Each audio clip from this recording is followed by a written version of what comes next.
Good afternoon, Tokes. Well, what you've got to bear in mind here is Theresa May next week brings back her withdrawal agreement. That was the one defeated so heavily in January by over 400 MPs, including 117 of her own Conservatives and the DUP that were meant to be supporting her. Now, when she brings it back next Tuesday for a vote, she thinks she might have gotten some of those MPs on board, but there is still a hardcore who are never going to vote for her deal. And now that she's even lost a couple of her MPs to the independent group, it's all down to the numbers. They are frantically trying to get some opposition MPs on board. So what they are doing is targeting a small group of Labour MPs who are in the north of England and have Brexit-supporting seats. Now, these people on Monday were offered part of a £1.6 billion development fund to try and put money into their constituencies. The Prime Minister was a bit cagey on the formula that would be used, which led to accusations that she was using it to try and bribe those Labour MPs into backing her deal after they said they might be open to doing so. And this, people are saying, is a continuation of that. Now, this employment legislation, all of it is going to be copied into British law when we do Brexit. But what she's offering them to try and appease their constituents is that if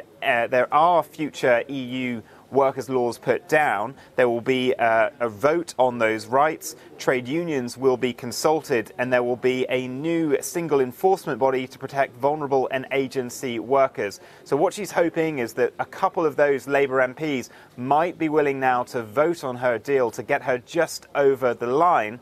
But there have been warnings from trade unions. They traditionally support the Labour Party. They've been having talks with the Prime Minister on this, but they say it's simply window dressing and they're not convinced by the guarantees that she is giving.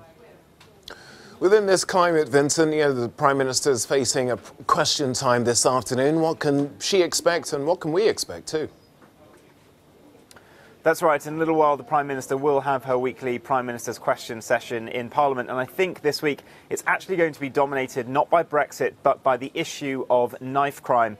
Over the past couple of days here, there were two further fatal stabbings. One in Manchester of a 17-year-old called Vincent McAviney and another, Jodie Chesney, a 17-year-old here in London. They were both model students, 17 years old, and some arrests have been made. But this is a growing problem. There have been double the number of incidents in the last 4 years of knife attacks. And last year, 285 fatal stabbings, the highest number since records began in England and Wales since 1946. This is a serious problem. It's been dominating the front pages, and Jeremy Corbyn is attacking the Prime Minister over this because she was Home Secretary for 6 years. That means she was in charge of the police before becoming the Prime Minister. She changed some of the rules when it comes to stop and search, a policy used to try and detect knives on people in streets, and she also cut police numbers by some 20,000. Now, the head of British policing, Cressida Dick, was on the radio yesterday saying that she thought